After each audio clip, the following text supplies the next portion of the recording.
Taurus. Welcome to December. This is Gwendolyn of Readings by Gwendolyn, and welcome back to the channel, or if it's your first time here, welcome to the channel. I am doing a Tarotscope for Taurus for December 2015 in this video. So I'm going to shuffle the cards here, and then we'll get right into what Taurus can look forward to for December 2015. Okay, this one wants to come out.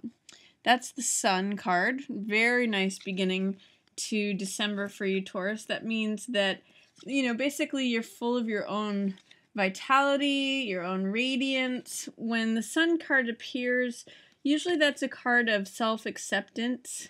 And it's just like, all the things that the Sun shows. It's vitality, it's radiance, it's the fire of life. It's got all those sunflowers depicted in the card, and so it's a card of basically like sunny radiance. You may be feeling like on top of your game, or just full of happiness, full of light, full of just sunny vitality. So if you are experiencing that at the beginning of December, just enjoy it. It's also actually depicting a couple here, or two figures. So if you're in relationship, you might just be enjoying the sunny radiance of and pleasures of your relationship. So it looks like the beginning of December is pretty nice for you, Taurus. So just enjoy that. It looks like this light is putting a glare, so I'm going to move that light back a bit. Then it looks like you also have, this is confirming that relationship. Two of Cups is an exchange of hearts. So it's basically saying that relationship is favored right now. It may be that you are just, again, enjoying the sunny radiance of a relationship. If you're in the relationship, it's just a nice time to enjoy it. If you aren't in a relationship, it shows that by just shining forth your natural radiance, you may attract this. And your relationship dynamic is really favored at the beginning of December. So it's sort of like putting a spotlight on it. That Sun has the same effect of a spotlight. We see that with Leo, which the Sun represents. And it's spotlighting, highlighting relationships. And they're all in the upright position, so it's all really favorable. So just enjoy time with your partner. Or if you're not in partnership, enjoy, friendships, or just shine forth your natural radiance, and there may be something that attracts a partner to you. Opening of December looks good, Taurus. At the beginning of the month too, it looks like there may be something in which you're having trouble envisioning something. You're having trouble envisioning what you want your life to be like, and therefore it's making you a little bit paranoid or a little bit wary about things. This Nine of Wands is the survivor card. It's someone who keeps getting knocked down and getting back up. And this Three of Wands is the visionary. It's someone who is able to use their imagination to dream up what it is that they'd like to bring to themselves in their life. What's the empire that they want to build? Because this is in reverse, it's telling me that there may be some block for you in terms of using your imagination to envision what it is that you want to bring to yourself. And the fact that he's kind of looking at this Nine of Wands card is saying that there may be some way in which you feel like you're going to just be knocked down and having to get back up again. When you try to envision things, it feels like you need to protect yourself or defend others, or see if you can step out of that vision of things. Or if you're having trouble envisioning what is coming ahead, just know that you always end up being the survivor. You always end up being the last one standing, even though you've been through a number of battles, as this soldier has. So that's going on for the opening of the month for you, Taurus. Towards the middle of the month, we see King of Cups here in reverse. Now, King of Cups is usually the perfect partner, the perfect father. It's someone who is master of their emotions. It's someone who always looks at things from a compassionate point of view. And often this represents a water sign, so Scorpio, Pisces, or Cancer. If there's someone who is a water sign that is close to you, it looks like that they may not be showing up as you are used to them showing up, or as you expect them to show up. I'm actually seeing Queen of Cups and King of Cups here at odds with one another. They're separated by this card of the ending of a cycle. Ten of Swords is a card that depicts all the thoughts that we have about something, because these swords represent the mental element. So all of these are like different thoughts that are obviously killing the person. This card's called Bottoming Out. And usually it means that the way of thinking about something needs to end. 10 is a end of cycle number. So it means letting go of negative thinking. It means letting go of the cycle of thinking about things in a certain way and moving on. Because whatever was alive is no longer alive. It's dead. It needs to be let go of. It needs to be moved on from. It's a signal that cycle is creating its natural end. So, if there was a relationship that you were involved with that had been based on compassion and heart energy and feeling, Queen of Cups and King of Cups are a natural pair, but because he is in the reverse position, the person who had been the perfect partner may not be showing up as the perfect partner. He's looking elsewhere and he's seeing that it's ended. Whereas this Queen of Cups is still remaining and still looking at the situation. So in some ways, there may be a way in which someone is leaving that relationship or leaving that way of thinking about things. Something has come to a natural conclusion, a natural end, and this person is looking away. So be careful that you are not in bondage to something. Be careful that you're not believing in things that are not true. This Devil card in reverse says that you could be misled or swept away by your passions.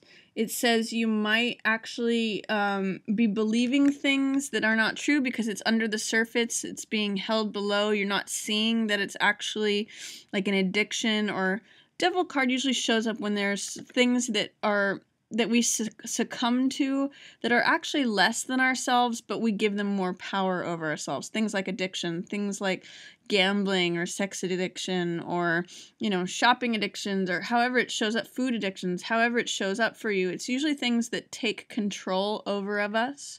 It can even be obsession in a relationship, and then we're not seeing how we're giving our power away. So the fact that this is in shadow, in suppression, says that it may not even be coming up to the surface. You may not even be aware of it on a conscious level. So be aware in the middle of the month that you are looking at things as they are, that you're not turning yourself over to passions, obsessions, addictions that you're not aware of, especially in relation to this dynamic. You may even be seeing that this is a couple in front of you that is coming to some sort of end or cycle here. I also see that there is King of Rods in reverse. King of Rods is normally a very bold, charismatic, vibrant King of Fire who does things in his own unique way and his own eccentric way. So he's usually very confident, very original. And if you're not feeling that towards the end of the month, or if there's someone that you are having difficulty with towards the end of the month, see if you can just bring your own vitality to it, your own originality, your own uniqueness, because this is really a month for you to shine. It's opening up with the sun. These could even be like two different managers or bosses that you're having to contend with. Usually kings have some sort of authority over something, so it could be like a landlord, it could be a boss, it could be a partner, it could be someone who just controls or maintains a domain, has an authority or presence in relation to you in some way. And it could be that they are just at odds with you right now. This could be two family members, like, two different grandfathers. So, whatever's going on with them, they're not seeing things in an upright way. This figure is preoccupied with financial losses right now. 5 of Coins is a card of financial loss, feeling destitute, feeling left out in the cold. It's a real card of whether you're going to focus on the losses of the material world or whether you're going to open yourself up to the spiritual realm, which is always there and available for you. For some reason, with this 5 of Coins in reverse in conjunction with this King of Rods, it's telling me that he is preoccupied with either financial losses or not seeing enough of a focus on the spiritual realm. So if you know of any fire signs, this is either Sagittarius, Leo, or Aries. They may not be showing up in a way that they normally do or in a way that you would expect because they're so preoccupied with feeling left out, with feeling left in the cold. It almost seems to me like this could be potentially even an ex-lover with this new relationship. You know, there was some ending, someone's feeling left out in the cold. He's looking directly at that. So either he's the person who's being left out or he could be an opportunist saying, okay, this end has come. Someone's feeling left out in the cold. I'm going to rush in to take this spot. I don't know. I'm just getting that this could be an older ex or something like that who may be thinking about or viewing the situation. I'm also seeing that because 6 of Cups means sentimentality, thinking about the past. This is returning to childhood or innocence. And sometimes it can be reunion with an ex or reunion with someone you've known from the past. But usually it just means, sentimentality, innocence, the kind of sweetness that children have between each other.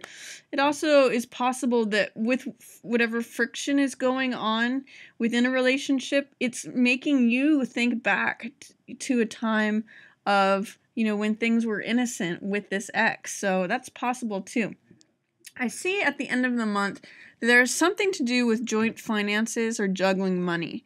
When 2 of Coins is in reverse, it means that there may be a way that you're having to divide your time up between different projects, or you're having to divide your money up between different things, like you're having to set aside money, like they say when you rob Peter to pay Paul, where you just have enough to cover your bases. This is juggling, or it could be juggling time. So you're trying to juggle work and personal life, or it's feeling like you need to juggle things, have time allocated for different projects that you're working on. It kind of can feel sometimes like you're spread a little bit thin.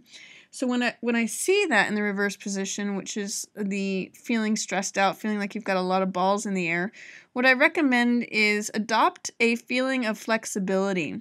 Adopt a feeling of that you are able to manage many things at once, that you are able to multitask, and you can do it in a balanced, fun way. That's the high side of this card. So that you may be feeling around the holidays a little sentimental, especially regarding some sort of past love or time of childhood or innocence, and you may feel the need to juggle things, especially around the holidays, but just see if you can maintain some composure, some balance. Look at it as having fun, or look at it as how capable you are able to be. I think of old acrobats who are able to spin plates and go on a unicycle at the same time, and they kind of show what they're capable of by doing many things at once. So look at that as a possibility, Taurus, for December. I also want to mention about our upcoming new moon and full moon. You have a new moon coming up in your 8th house. New moons are times when it's good to set intentions for new beginnings. And 8th house is all about hidden things, mysteries, transformations. 8th house represents the phoenix, so something that gets burned down to the ground and then rises from the ashes. So if there's something that is feels like it's dead and gone, if you want to resurrect something that you used to do, or bring something back into life that was old, dead, and gone, if you had an old way of doing things and you want to bring it back, now's a good time to set intentions to bring that back to life. Or it may be a good time to investigate something if there's a hidden mystery or puzzle that you're trying to solve or question that you have. 8th house is the house of unlocking secrets and finding out secrets. So it's a good time to set intentions to study, esoteric arts or occult things. It's also a good time to study anything that is, or begin a new project and something that's hidden. So like hidden treasure or hidden knowledge. It's a good time where you can set intentions to uncover that. If something's been eluding you for a while, you may come to know hidden knowledge over the next 6 months. Also, we have on December 25th, first of all, sorry, that new moon is going to be in Sagittarius on December 11th, so that's in your 8th house, Taurus. We also have on December 25th, we have a full moon in Cancer, which is your 3rd house, and that's your house of communication. So for some, it's going to be that information is finally going to come to the surface on something. Full moons are when things culminate, when things come to climax, when things come to fullness, when things come to the surface. And Gemini is the ruler, that's 3rd house energy. Although it's in Cancer, it's the 3rd house is natural house of Gemini, so that's information and communication. So some information may get communicated to you. You may finally be able to communicate to someone else something that you've been trying to get through. That information finally comes to the surface. You finally get to speak with that person. You finally get to express something. Whatever is in terms of information or communication, something is coming to fulfillment, fruition, climax, completion, or coming to the surface. Something that's ready to be released at that full moon, or right around Christmas, December 25th. So that's my reading for you, Taurus. I hope you enjoyed it. As always, I love responding to comments. So if you have any questions, feel free to put those in the comments below. And then feel free to share this on any platform that you like, or subscribe. Thank you so much for watching. Yours in the Stars. If you enjoyed the reading, feel free to check out my readings for the other signs, and also feel free to share on any platform, like, and subscribe. Thank you so much for watching. Yours in the Stars.